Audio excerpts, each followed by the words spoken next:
Ladies and gentlemen, boys and girls, welcome to Cafe Gallery right here at Cafe Gallery.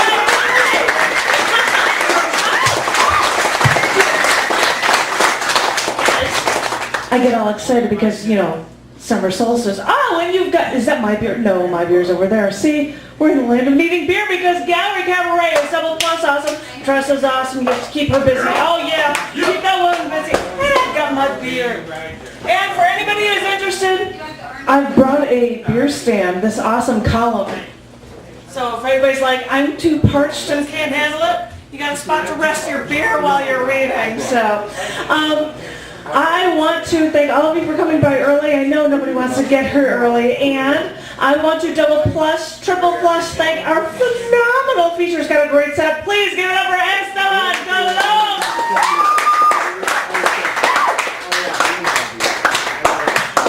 I can't applaud loudly enough, but because it happens to be my birthday coming up this Saturday, I thought I would go searching for anything, yeah, happy early birthday, blah, blah, blah. And I'm like, what do I have that even mentions birthday in the history of anything that I haven't read before or that exists? And I found two pieces. One's depressing and one's childish and funny. So I thought I'd go with the first one, which, as you're looking, is in a collection book, A Wake-Up Call from Tradition, but it also happened to appear in the 7-year anniversary edition of cc&d magazine that I've been the editor from forever. And just right now, the 20-year anniversary issue's been out, and I think I'm going to be Mr. Billier. I was going to read something from it in a bit, but I thought I would read this one, and no, this isn't happy, but you know, sometimes birthdays aren't happy or relationships aren't happy, so I thought I'd try this one. This is called A Lifetime Together. We were supposed to spend a lifetime together. That's what we talked about. We were supposed to be happy together. I guess it's easy to be happy when we're not even together. We were supposed to travel for our honeymoon. Well, you mentioned the place, and I said I wanted to go there for my honeymoon, and you agreed. I can think of all the things you said to me, and I can think of all the lies you told me. They're all beginning to run into one another, you know. I can think about how we would act like a couple when we were playing pool at a local bar. I think of how we didn't look like tourists, but in a way, we were. I can think of how you got me next to nothing for my birthday. Well, I was there. You had to give me something, you thought. I can think of all the flowers you were supposed to give me, how it would have been good to be able to tell all my friends I was seeing someone so they wouldn't think I'd be alone all my life. I could think of how you would shower me with attention or how you would tell people about me. She's a great girl, you'd say. I'm sure that's what you'd say. When I was craving someone to care, I wanted you to care. And you let me down. I wanted to feel your hand touch my face. I wanted to feel a sign from you, any sign. And I needed something so badly.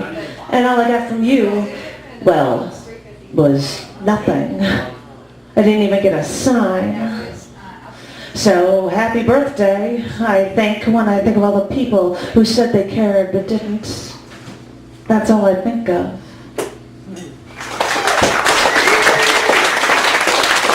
Thank you. It's hard to get all applaudy for something all pooey and unhappy, I guess. So I thought I would regress to when you were an infant for something from the first book I ever wrote, Oh, Just the Attic. There's a little piece of prose called Having Company Over. I was walking through my living room. My parents had company over. I was young. I could walk, but I could barely speak. There were maybe 6 or 8 people over. Half of them were sitting at the bar. We had a bar. My parents would always sit there when they had company over. My father would be standing behind the bar like he was a bartender. He looked like he controlled everything. The lights were low. The carpeting was multicolored. It was black with some different shades of brown and little bits of gray and white in it. In the light, it looked like there were things in the carpet, like it wasn't clean. I was little. I don't remember faces. I remember kneecaps. That's all a one-year-old sees. I remember walking through the living room between the bar chairs and the white couches. The bar chairs looked like barrel chairs with red leather where the seats would be.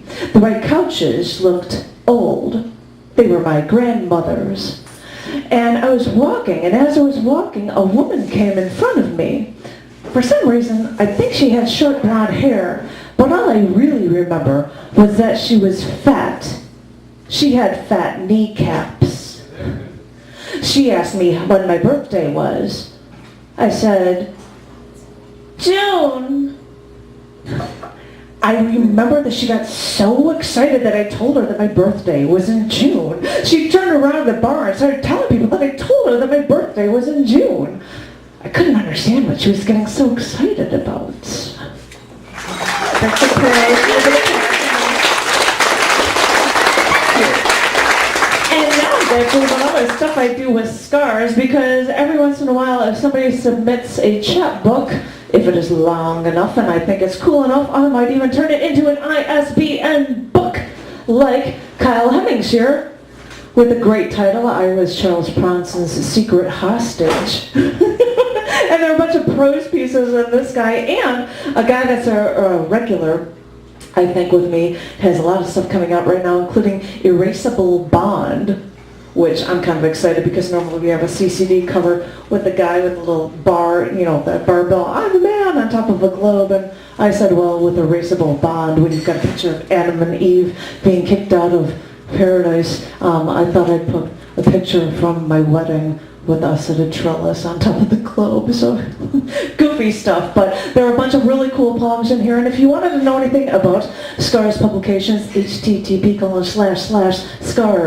SCARS.tv, come book me. And if I like you might have something published in a future issue of cc&d, which I see a few people who have stuff that's coming in upcoming issues and stuff in issues right now. So there's so much stuff with publishing. We're even planning on doing, if all goes according to plan, a book called The Chosen Few, which would be selections of poems from poets who have been features from the open mics and from the features here from this past year, right here at Gallery Cabaret. So I'm looking forward to seeing what I'm going to get from Esteban Colon to add to that collection. But the first one I'm going to call up, because I love starting off with this guy. Please, ladies and gentlemen, give it up for, drumroll please, Joffrey Stewart. Come on up, Joffrey. Woo!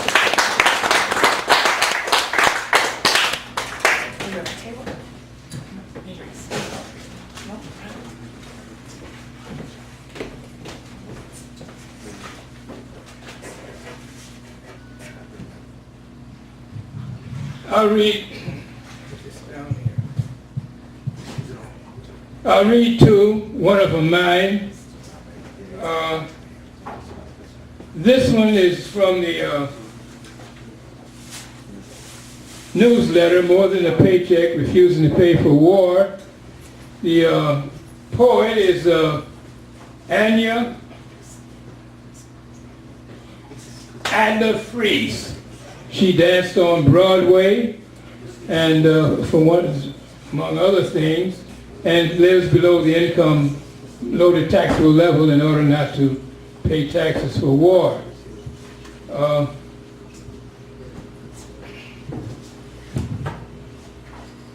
guess a little more into the light here. She gives it the title, Peace Making.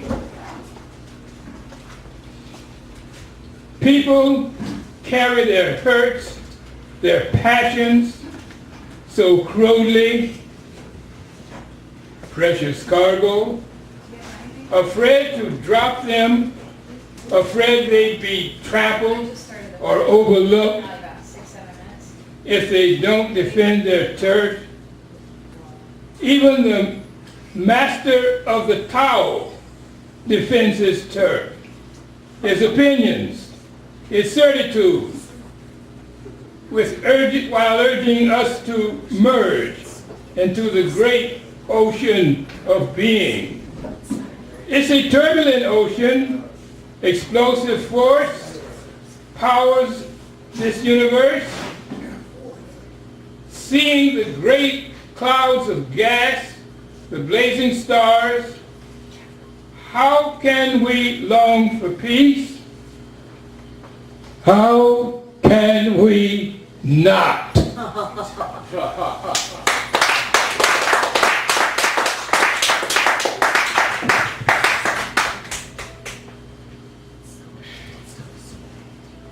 And the title here is Mercy Hospital at Dearborn Station told me my numbers for cholesterol and glucose were good.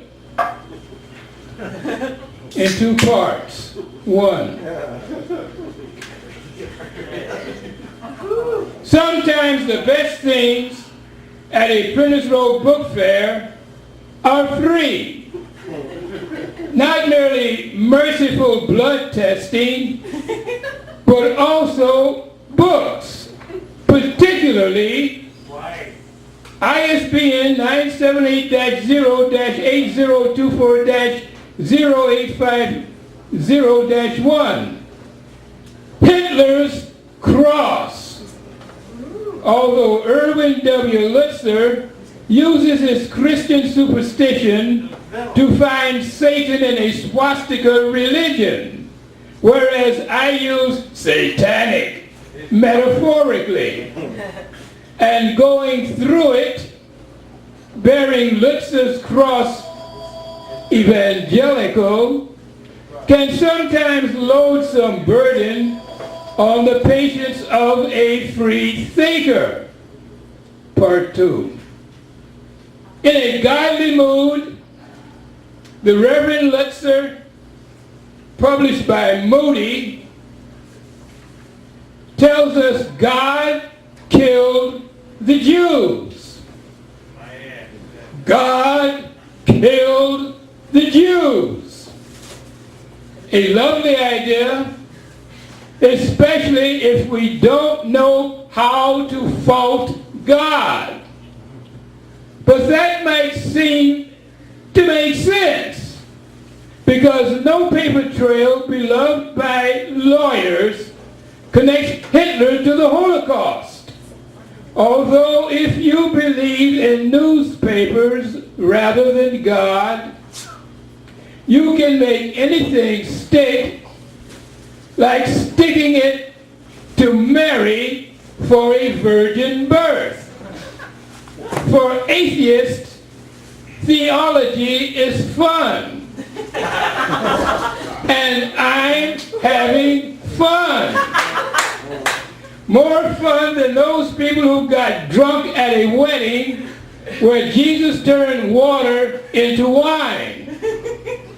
But Lutzer's God does take some heat off Hitler, who in some vague way believed in God, maybe himself, even though he patronized Christmas with solstice, what's going on today, gave Easter to the bunny rabbit, what happened to the Easter parade, and got the church down on its knees to kiss his ass. Which leaves me wondering why Stalin is reviled more for attacking religion than Hitler. Would that be anti-Semitic, considering that Stalin was twice as Jewish as Hitler? Militarily, the bastard Hitler was in the pattern of the bastard Napoleon, overrunning Europe and North Africa, getting frozen out of Russia, and failing to take London, whose Rothschilds hypno-programmed their cousin Hitler. Under cover of therapy for war wounds, I'll never know whether my father, in passing the ammunition, passed the mustard gas that blinded Hitler, and brought down the Third Reich the way they ended the Second Reich 27 years before. Busting of any empire in the way of Israel, especially the Ottoman, a footstool for Brandeis. At the same time, bringing history under the nuclear umbrella that may make poetry some of the unfinished business of the human species. But Hitler did have 6 to 9 lives before News Radio 78 reported him dying in South America in 1986. And it's intriguing as to how much was owing to luck, which might as well be God, and how much owing to the science and the conspiracy that maintained him in the power, working even today to maintain the misery of the Palestinians. You don't have to believe in that. Hitler, whatever he did with God, was odd, sourcing his nationalism internationally, raiding the lost ark, so to speak, academically in humanities for his ideology, globally reaching pseudoscientifically for his imperial myth of inequality. But Hitler was crossed, set up, and in a sense, double-crossed by being in use to nail morality to the Hakenkreuz, satanically engaged for globally reaching Zionism.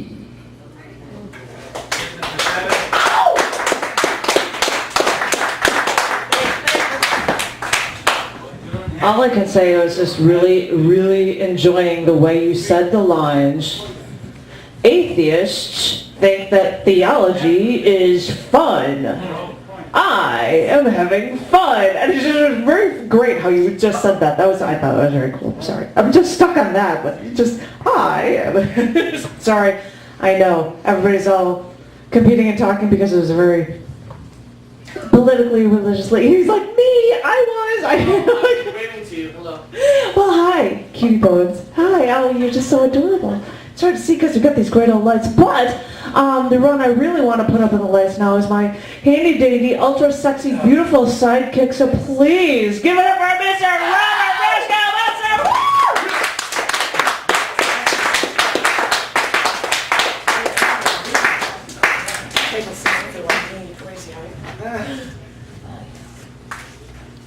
I'm always looking forward to Mr. Esteban Colon. And be here next week for our Irish minstrel, Mr. Daniel Cleary, who might sing a few songs for us in addition to reading some of his beautiful poems. And you might as well say something about the schedule, because next week we have Dan Cleary, and then we've got like 2-3 weeks off, and then some guy named Bob Rashkow's going to feature. It'll be here before you know it, 17th of July, 2 weeks hiatus from Gallery Cabaret, and then get your asses back here. that's what we do every week. Get a little break. Song of the Buzzard. Well, the first line refers to a record called I Have No Worried Mind by a 60s Florida pop band known as the Birdwatchers. The Birdwatchers read my worried mind. They know I'm mad at my dad. I took all his mounted creatures of flight and tossed them in a garbage bag. He keeps spitting out words that don't tell true when he's trying to say something else. I cursed him to all the wings of the skies, his old brain not functioning well. Takes my sister's son to the forest preserve, the black... Whoa, this is chicken scratch. The black crows. No, it's not right. Papa got away clean and clear. His little girl carries such light. Where do I fit into all this? I'll let him alone for now. I've spread enough seed to answer for, feasted on many corpses of late, getting slightly plump, circling less roundly. It's time to take flight and fly on.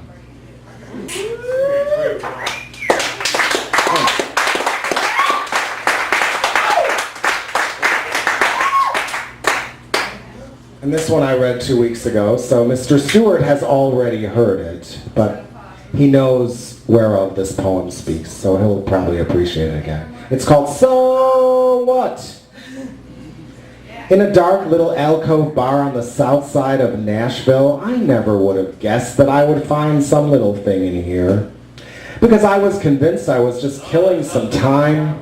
I thought I'd be in a wait loop, a holding pattern, the bar just a way station, on the way back to a Motel 6 or a budget inn.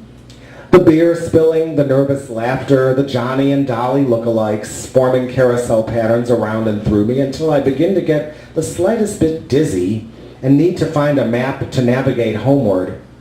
But I can go now, happier in the knowing of a legend, an inscription that happens to catch my eye, carved on a nearby wooden table where no body is occupying the seating space.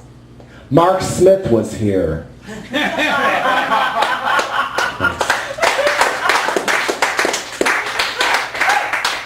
This is by Katie Hartsock, who used to be a regular at the now defunct Reconstruction Room readings at Black Rock over near Addison and Damon, which were curated by Aaron Teagarden. And it's from another Chicago magazine issue, number 50. And it is called At Lake Berlin with the Dempseys. If either one of us is having a bad day, my mother will say, at least we're not at Lake Berlin with the Dempseys. We went once to Lake Berlin, one of Ohio's foulest lakes, caked with motor oil and kids in soiled diapers, skimmed over by moron captain boats, racing towards one end and then the other. Excuse me. Here we spent half a day at Mrs. Dempsey's parents' trailer, which they kept there all year round. The Dempseys, our neighbors, down the hall at the basement level, which as a child I feared held poor implications for all of us. You could smell the Dempseys from outside their door, an odor both stale and wet at once, but the Dempseys loved us, and we lived on the same subfloor. The night the basement flooded with brown muck water, similar in color to that of Lake Berlin, my mother put my brother in the inflatable pool we'd take to the courtyard, and David sailed and swirled around the living room like some hero baby in river reeds, destined to fulfill a prophecy, and I climbed atop the love seat watching David float, and my mother on the phone figuring out where to go. It was then the Dempsey children, Bobby and Amanda, knocked on our door in swimming suits, wanting to know if I could come out to play. Another day, my mother came to collect me at the Dempseys, and Mr. Dempsey lay on the couch recovering from his vasectomy with an ice pack on his crotch. Mrs. Dempsey said to my mother, "Mare, you can't believe how cold this ice pack stays. Bob's had it on for hours, and feel how cold." Whereupon Mrs. Dempsey snatched the ice pack from below her husband's robe and pressed it to my mother's cheek. The week before Easter one year, I told Amanda there was no Easter Bunny, or Santa, or Tooth Fairy. Amanda, 2 years younger than me, wept, which is what I may have wanted. But she and her mother forgave me and mine after a while, of course, and it made us feel worse. The Turnpike Bridge over Lake Berlin connects the views of each shore. The nice houses rooted to the east, and the trailer park hitched up to the west where we were once told to come back soon, very soon, which we never did. Somewhere between being stupid and sad, love ends, and memory widens into fodder. Last week I had a day so bad, I said to my mother, I'd rather be at Lake Berlin with the Dempseys. Thanks.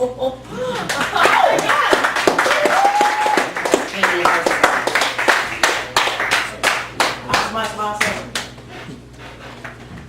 Thank you very much. You are awesome. But he always is awesome. The cracks are very funny in those readings.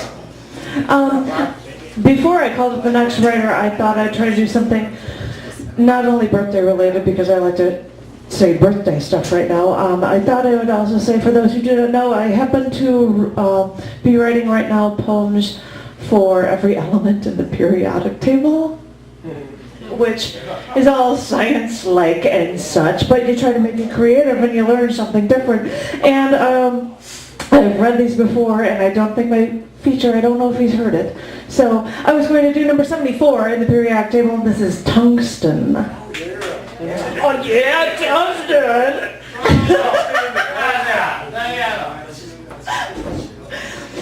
You know, I just adore you so much. And because you like my belly ring and my eyebrow rings and my lip ring, I was thinking of getting you a tungsten tongue stud for your birthday. And don't even ask me, why tungsten? Because it has the same metallic qualities as gold and even platinum. And hey, it would sound excellent cool when you tell people, all your friends, that you've got a tungsten tongue stud. And besides, I know how you practice with your 22 and 9mm down at the gun range, and the lead shells are expensive when you practice. And tungsten shells are actually more environmentally friendly, since I know you get into that. I mean, I really know you, and you still can be my little eco-freak and still like shooting guns, right? And yeah, I heard some reports that at gun range tungsten shell casings were sitting in the dirt and they could actually see tungsten into the dirt. But hey, I checked and tungsten is not toxic according to any reports that I've seen. Tungsten is cheaper for bullets than lead, and then you can say that the stud that you got through your tongue is made of the same stuff that you shoot out of your gun. Thanks.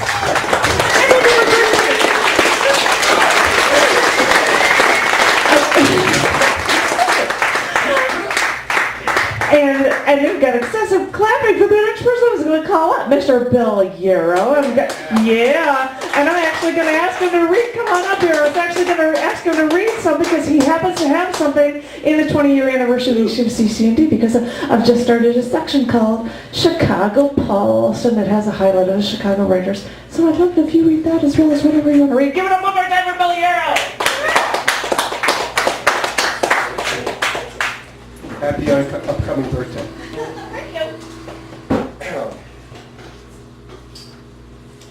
It's called Beach Scene.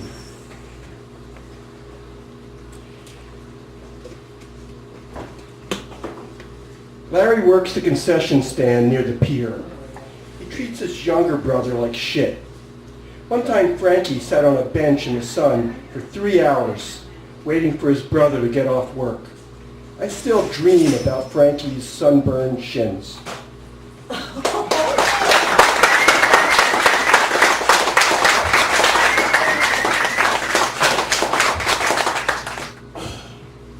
Can I lower this, sir? Of course. Yeah, twist it. I don't know how it works. This one. That's good, More thanks. funny, just use brute force. Yeah. This poem is about Agra city in India, where the Taj Mahal is located. It's called A Journey of 7,000 Miles. I had studied the prohibitions carefully. We had been warned not to eat any raw fruit. But when I saw the bowl of red-frecked apples that morning at breakfast, something numinous came over me. Greedily I grabbed an apple and cut it in fourths. The taste of what is denied us is sweet, and so are the careless acts that spell our doom.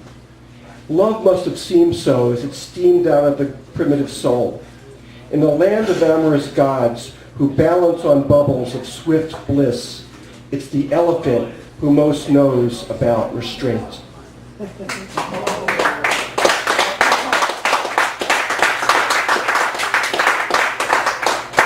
And this one's called In the Pink Distance. In the pink distance, a mustached man with a broken arm is smoking a clove cigarette and reading Regis Debray. In the pink distance, a boy in a corduroy shirt sits before an upended electrical spindle and drinks a vodka gimlet. In the pink distance, a young woman in a juice bar is dangling a strapless sandal from the end of a suntan toe. In the pink distance, a policeman in a checkered cap eyes 4 youths carrying a barricade.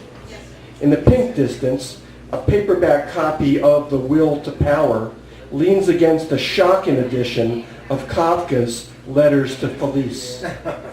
In the pink distance, people gather in a downtown park to make origami boats and listen to flutes. In the pink distance, a car becomes a kitchen, a road becomes a map, a picnic table becomes a bed. In the pink distance, lyricism is legion, and everyone comes to believe participation is an expression of affection.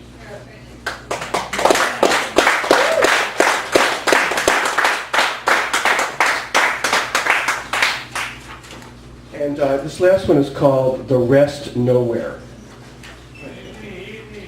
A screaming comes across the brain, interrupted by a webbed memory. A man in brown with a rolling gait, stubbornly strong, a dull ghost until spoken to, dusty and disgusting, squinting toward wisdom. He holds his candles upside down and ambulates toward the great chains of his being. Stethoscope, please. Silence. No pulse on the body's horizon. I know too much to ever be deceived. Love's funny that way. When all else fails, look to the consolations of misanthropy. Up ahead, there's a signpost. Down below, the rich ricochet of loss. Thank you.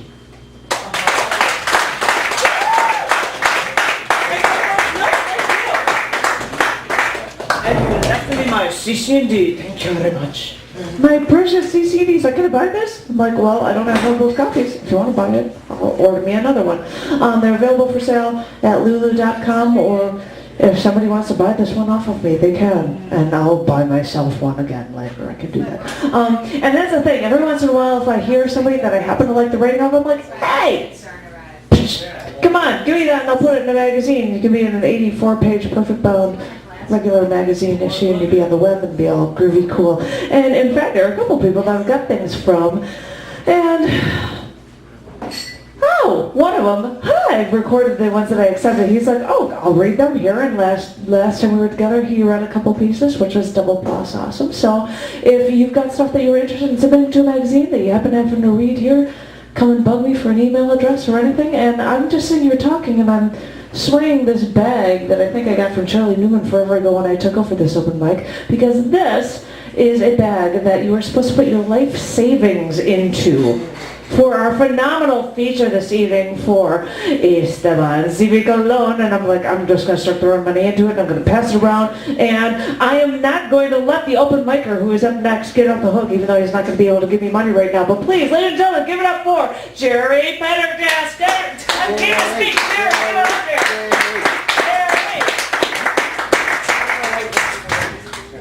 Yeah, the short guy. Just because I'm the giant, that doesn't mean anything. National security. Extra ears on the wires, extra clear receivers, mouthpieces. Private line becomes party line. Coded suggestions from suspecting suspects. Candy-coated promises. Heartbreak tales from the less aware. Human tentacles. Push buttons. Surf the wires. Hoping to uncover conspiracies. Electronic and human ears listening. Hands, eyes, ears dig through printouts, absorb recordings for spoken, written statements outside the bipartisan consensus. What? Whose words are filed? Who decides? What are the rules?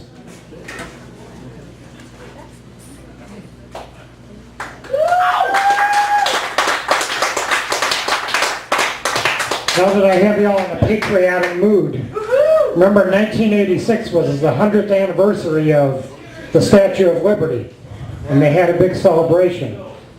This is called Statue of Liberty Centennial, if Our Lady of the Harbor could talk.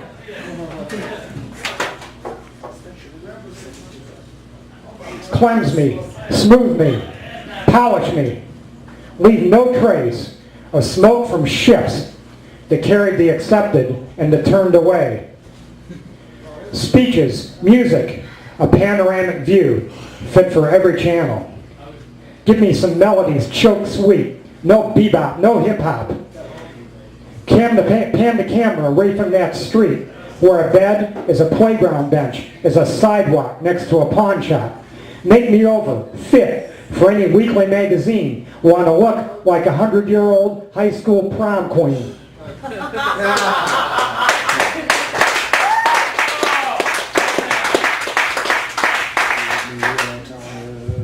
And since we mentioned religion earlier, very early in the program, I can't resist reading this called, I Know Your Temple.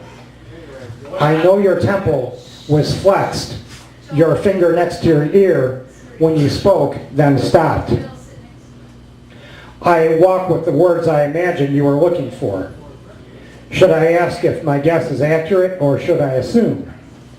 I know your temple, your mosque, your church can be comfort, can cause further anxiety, can question, can give answers that exalt, that condemn. I press my thumb against each fingertip. Wonder how many of us remember this is how we got our tools, our structures, our ability to change patterns.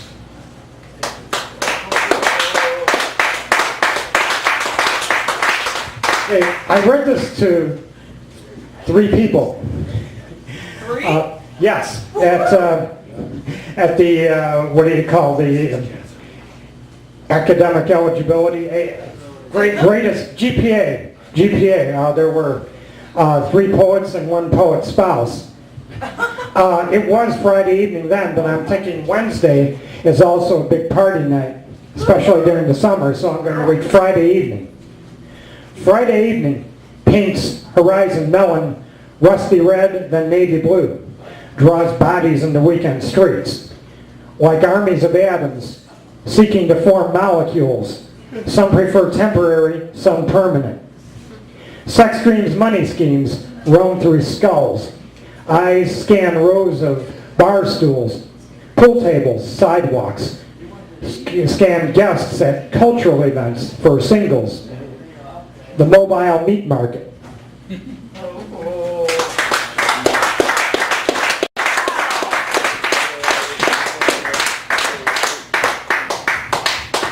who's to say Wednesday night's not a party night? Woohoo! I mean, they do call it hump day, but that's not quite the, woohoo! Anyway, that happens at the end of the party on Wednesday nights. I don't know. Thank you very much. Thank you. Now I have to remember, who's on my list? I know who's on my list. See, that's why I didn't bring it along with me. If there's anybody that wants to read anything, come and bug me, and come to me to give me more money for our phenomenal feature this evening. So, sorry, had to get that out. Ladies and gentlemen, this is another man that sent stuff to me, and I heard, oh, you're in Chicago? Be a part of Chicago Post, and come on by. And he's like, well, all right, I've never read before, but I'll read it. And he's double plus awesome. And I'm thrilled that he's here, so please give it up for Mr. Aaron Kelly. Aaron, get out of there! Woo!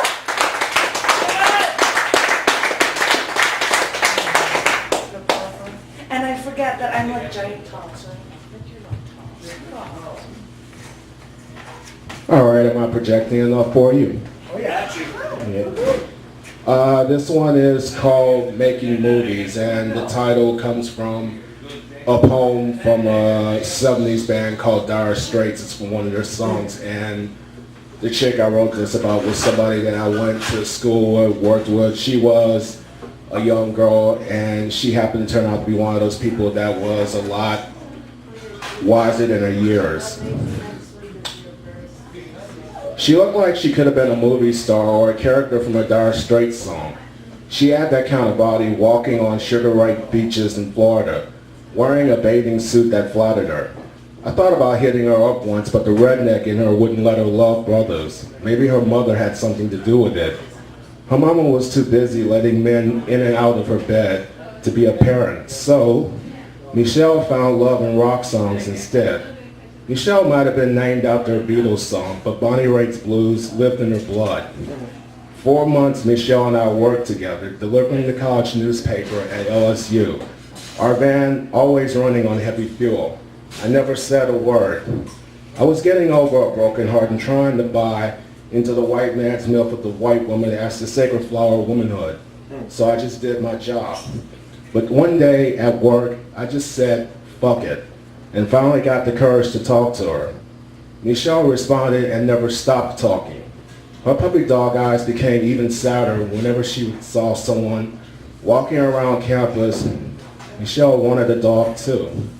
The tomboy in her liked Chicago Bulls, and she looked like she could have knocked one out of the park for the White Sox without effort. She hated rock music and heavy metal, thought rap was pointless machismo, hollow as a bullet wound. Women like her you thank God for. Women like her are the reason I love females. I could care less nearly 20 years later if she doesn't think of me. I won't cry if she still doesn't love brothers. I just wonder if whenever she hears a Dire Straits song, does she reach back for yesterday, or does she leave her pain in the bottle like Bonnie Raitt did?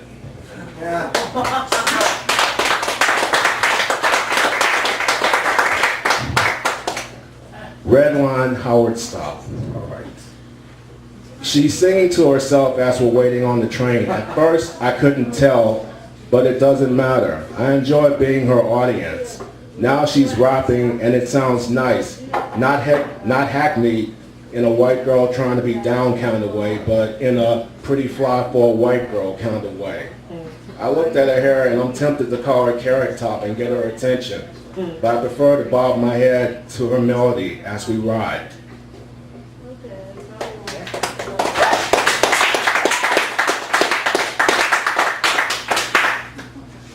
To the woman in the bookstore. She has a head of winter. I am looking at a copy of Light in August. She doesn't know sometimes I look for her, that I come to see her. I don't care if she's at the age polite women don't tell. For years I've wanted to tell her it doesn't matter. I read poetry as she sits, thinking at least I'll get a poem out of this, but I'm hoping for a drink instead.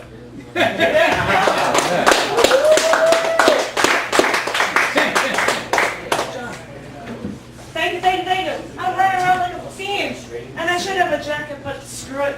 What do I need a coat for? I was going to do one more periodic table poem, and it says something about a birthday, and it's something that our feature Esteban Colon has heard, because I just actually featured at his Waiting for the Bus extravaganza. No, it wasn't for the Waiting for the Bus, but it was at Poetry Love Letters, and he was there for it. I said May 10th or so, but he was there. I did this poem, which I believe he had heard before, but although it doesn't necessarily mention my birthday, it's totally appropriate because it's all about my birthstone and birthdays in June. This is number 23 in the periodic table, and this is vanadium. I've been going out with my boyfriend for like 5 years now. And when he took me to prom a few years ago, his bulging biceps almost made his tuxedo sleeves burst. And I knew he spent like 4 hours a day lifting weights, and I know he drank like raw eggs and did all sorts of drugs so that he could be stronger. But every new girl I knew did a double take, all agape whenever he entered the room. And it was the coolest thing, climbing into his truck with the awesome exhaust and the cool flames painted down the sides when he would take me to the movies or drop me off for my cosmetology classes. Now, I always thought it was kind of weird that he would take different sort of drugs to try to bulk up more, but he swore that they were legal. I mean, he even told me one of them was just a harmless element named vanadium. And I don't know, when he said element, I just thought about how I kind of tuned out in chemistry class. So I typed vanadium into my smartphone, and I didn't see anything about it that was bad for you or illegal or anything. So all the girls in school would ask me if I would stick with him after I got a job out of school. And the thing is, now that my 23rd birthday is coming up, I've got a job and I'm doing really well. And he's been dropping hints like he might pop the question on my birthday or something. Now, the thing was, though, he was acting really kind of weird, so I really thought something was fishy. So I checked out his smartphone for any ideas of what he might be doing for my birthday or anything. And that's when I saw vanadium on a webpage link. And I thought, oh no, is he doing more to try to be even bigger? So I went to the webpage and saw that vanadium was added to corundum. What? I don't even know what corundum is, but vanadium is added to it to make simulated Alexandrite jewelry. Now, wait a minute. I know Alexandrite's my birthstone, and it's only found in like Russia. And it's really cool. It changes colors and different lights, but it's like way expensive, like more than diamonds or anything. So I figured I'd never get any Alexandrite. And you know, now I'm out of school, and I got a really good job at the salon, and after being promoted, they're looking for promoting me again. I'm starting to feel like I can actually go somewhere in my life. So, now that I think about it, I mean, it was great to hang out with bodybuilders, I don't know, all those years, but maybe now I should start to stand up for myself. I mean, he may have thought he needed vanadium to make himself bigger, but there's no way I'm taking a rip-off from Alexandrite with vanadium if that's the best that he can do. The end.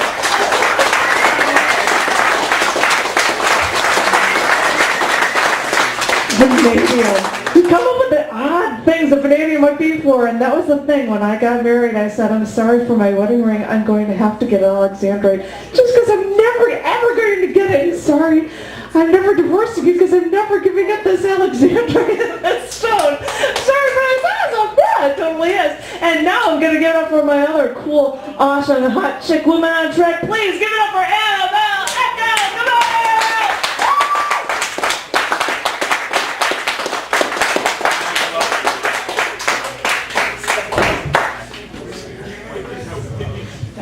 Reverend Lindsay.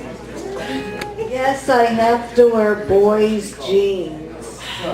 Hot boys' huskies.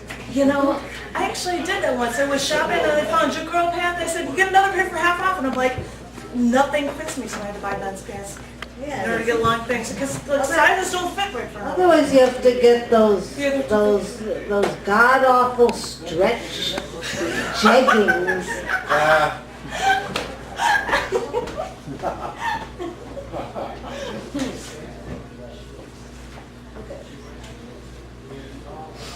Okay, I think argon is an element, so I'll do this one.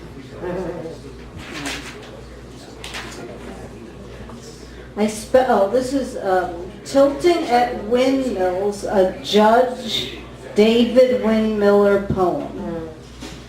I specialize in 115 different fields. I was the cook for Chemtron electrodes. I made supermetals. The coefficient of expansion explains why in 1988 I wrote the math interface on all metals. I proved that all metal is plastic, all glass is plastic, all plastic is plastic. My background is very unique. If you do enough research on me, you know that I was grown in a cloud chamber of argon. So, this is do you want the second part of that? Yes! Okay, this part I totally is beyond me. A field is a commutative ring that contains a multiplicative inverse for every non-zero element. Commonly used fields are the field of real numbers, the field of complex numbers, and the field of rational numbers. To avoid confusion, there are also finite fields and fields of functions. Any field may be used as the scalar for a vector space. Every field is a ring, but not every ring is a field. Polynomials with coefficients in a field lead to impossibility proofs. Algebraic structures with notions of addition, subtraction, multiplication, and division satisfy. Okay.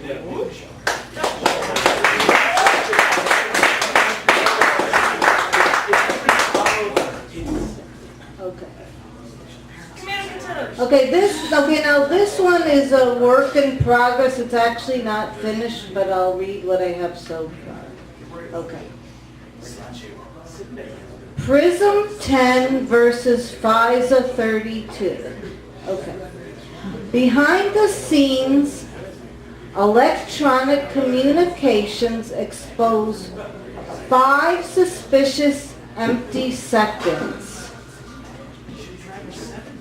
National Rainbow clandestine headquarters process electronic surveillance requests. Sun cryptography locate restriction number US 984XN. Base of operations circa 18 intentionally made 55 changes.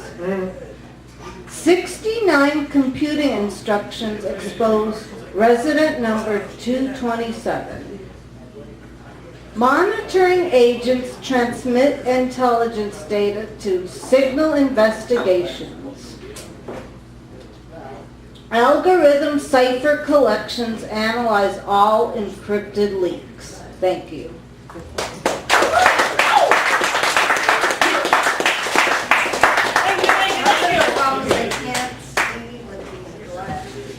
Oh, well, that's why you don't need glasses. Glasses so you can't see. What? And I was sitting here. I have no idea what that is. The next person,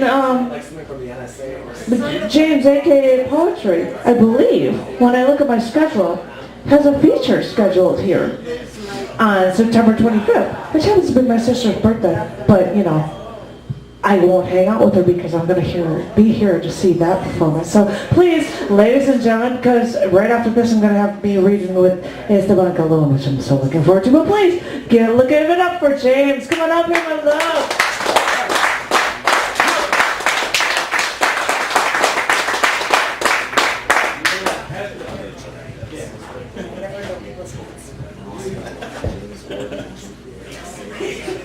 Hey, how everybody doing tonight?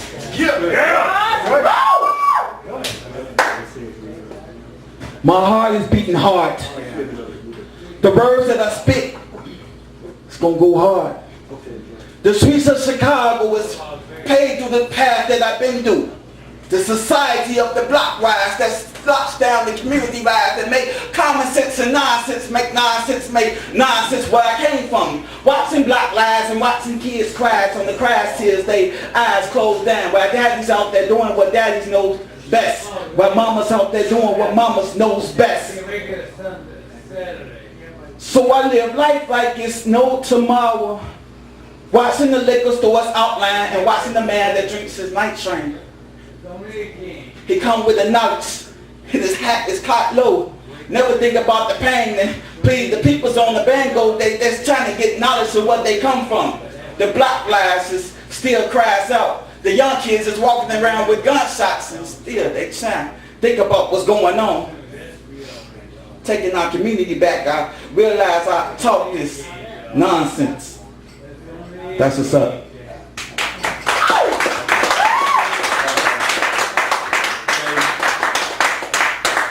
Next piece is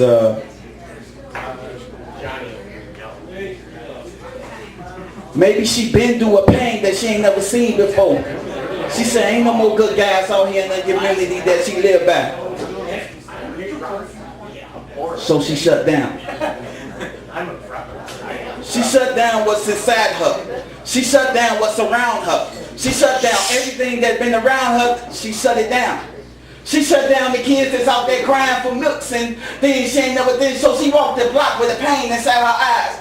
Deep in the side that she cries out. That she looks into churches that she do cries out. Community that pains outside. They said she's walking down the nation of a God that she ain't never seen. The block that the community, the dark eyes that she sees, the sunglasses that she don't see, the screens that goes up, the gunshots that rise the same blocks, and People with the big Chevy with the knots inside her pocket, but her knowledge is speaking things you ain't never seen. Education, authorized people, you won't realize this. She been through mama telling her that she ain't nothing. Daddy telling her she ain't nothing. So she closed out the community rise. That's that piece, y'all.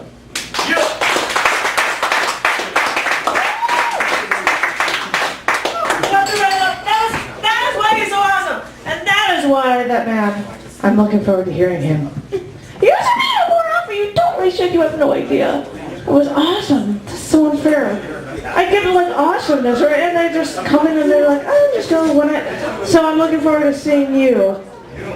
And I hope you come more often so I don't have to wait until my sister's birthday. That was very good. He's very good. You should come here more often, I swear to effing God. Now, is there anybody else that wanted to come for the open mic?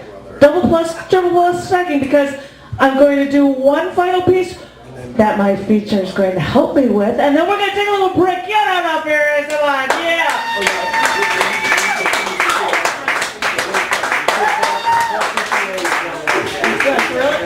Or shut a mic or whatever you say. Yeah, use that. There are two mics. We can't fathom the concept of two mics. I'm doing this because I happen to have released in the end of 2012 a 2013 poetry date book, and so things that were accepted for past issues from both magazines, cc&d and Down in the Dirt, appear throughout it. And I bothered on the week of my birthday to have one poem of my own that happened to appear in it. And so I was going to read this, and he's going to read this with me. Thank you. And this is called, we'll get all close for this one, Us Actually Touching. I heard a physicist explain that when two solid objects are pressed together, they never actually touch. I can't imagine it. But maybe because electrons repel, all objects remain one molecule apart. I wonder if this is why. When I see you. And when we embrace, I want to hold you tighter and tighter. Because I want to defy the laws of physics. And feel that connection with you. As long as I possibly can. This is why whenever we embrace, I want my face at your neck. So that I inhale you. Deeply. I breathe you in. Because I want to experience you with all of my senses. I want our molecules to intermingle. I want us to actually touch.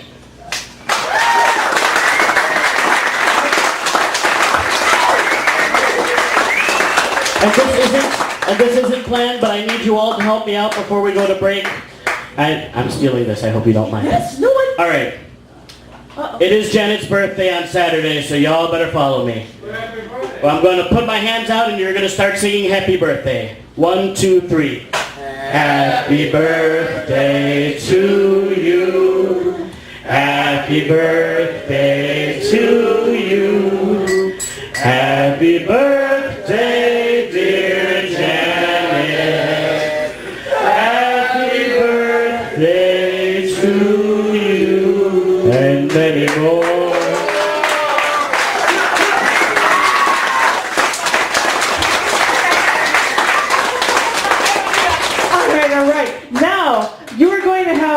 You better have we're going to take a 5-minute break and you have a nice ass long feature because I want you to all keep Tressa really, really busy because just in a few minutes we're going to have the Esteban Galone feature. Thank you, thank you, thank you. Thank you. I will talk for a moment about upcoming features after I get another open micer who's like, but I've got a day job that apparently only allows me to get in here at like 8:45 at night. Jerry, get up here. We're going to give it up for one open micer. Get up for Jerry.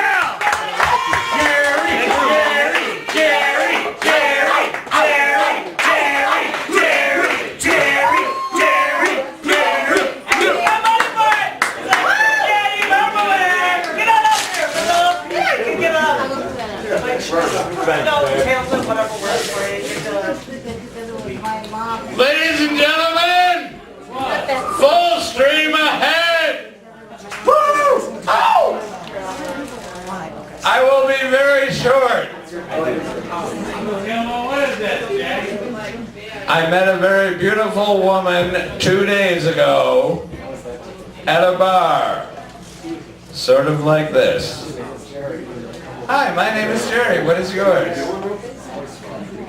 I am not going to mention her name because I made the stupid mistake at work trying to explain to a few 18 to 22-year-olds how wonderful it is to meet a beautiful woman at a bar and to have the opportunity to dance with a beautiful woman that you just met at a bar.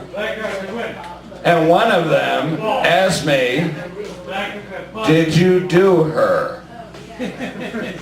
Did you?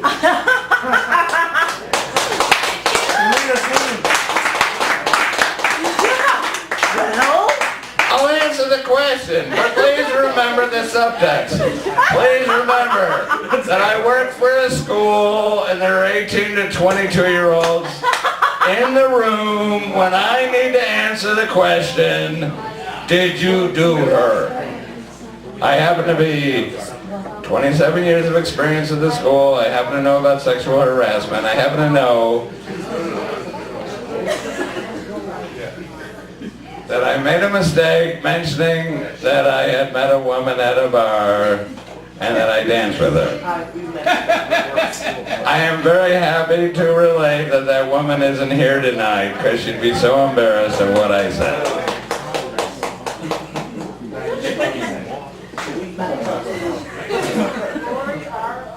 Did I do her?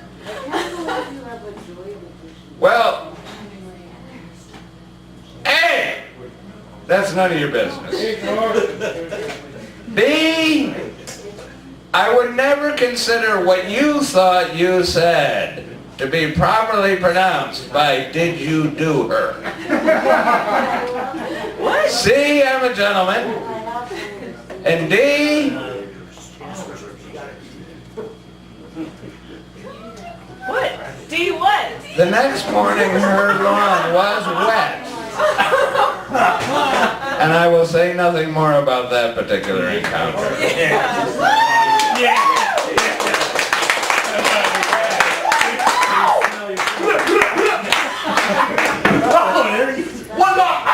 Rather than tell you, pulling out my notebook and looking at it to find out what happened last week, I just want to tell you. Tell us what happened last week. I got heckled. That's why I don't want to mention it. A riddle for anybody that's paying attention. Uh-oh. Audience participation, Bert. Do you know what nosy peppers get? What do you know peppers get? Jalapeno business. Yeah,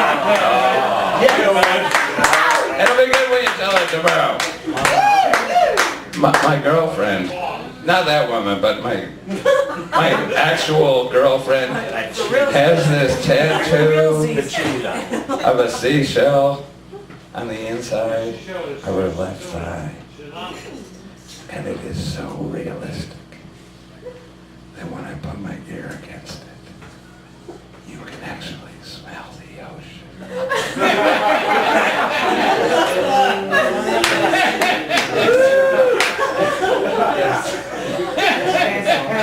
Thank you very much for the opportunity. I actually did have to spend time.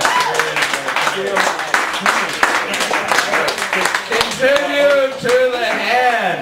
Contribute to the precious bags. Oh, I wanted to call her the hand, but contribute to the bag. Thank you very much. Jerry Reynolds, thank you. I've got a guy that wants to come up for 3 South, so I say give it up for 3 South. Give it up once more.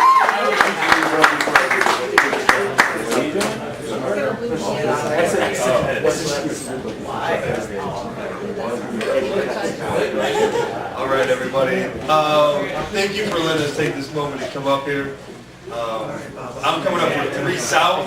3 South is back over there. There's a couple more 3 South. So we actually took turns just writing a line as we were sitting up here. And we're a couple of teachers that just finished up our day with our kids today. So this is what 3 South was. So 3 South was moments frozen between the chairs. She and he without real cares. Always wondering how to bear all that we can't compare. The hardships and responsibility of a life of love and happiness. Swinging hard for the kids. Drop the sick kicks, gear, and overpriced lids. What you know about Englewood? What you know about Englewood? They utter under underbrush breath and sticky hoods. We all stared from the bottom. Now we're here. We ironed into their minds in hopes the education is what they find.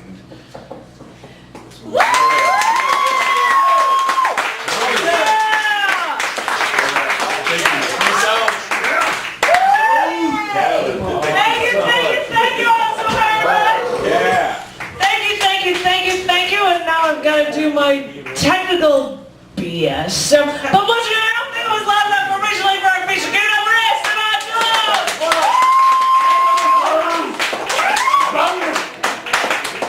I know everybody's feeling like being drunkards instead, so that probably wasn't as loud as for his feature, but that was awesome, cool. It totally was. All right, I'll stop it. But the thing is, this is a poetry open mic that runs every other week. But the added bonus is that we've had every goddamn week in June, and then we've got to take weeks off in July. So I want to tell you about the schedule. And if you want to know anything about the schedule, go to the website, chaoticarts.org/thecafe. You can go to /2013 schedule and you can find out what's going on. But next week is our last thing for the June series with Dan Cleary. That's the feature, which is double plus awesome. These things for us is totally cool. And then we have to take a couple of weeks off. So the next feature, what am I looking? Oh, July 17th. 717 happens to be my handy dandy ultra luscious sidekick Bob Rashko is our feature on July 17th. Oh yeah! We've got Lucia Blinn for our feature on July 31st. We've got people throughout August. You know, I could be Sid Yiddish, Bob Lawrence, Dallas, Malice is coming up. We've got a bunch of awesome people I've been talking about all night. And as I said, if you want to know, chaoticarts.org/thecafe. You can find the 2013 schedule right there. And I really hope to see you all next week. And check out the show whenever you like. This has been a poetry thing that would be available for a feature podcast. And the open mic may be a podcast in future weeks. And thank you all so very much. I look forward to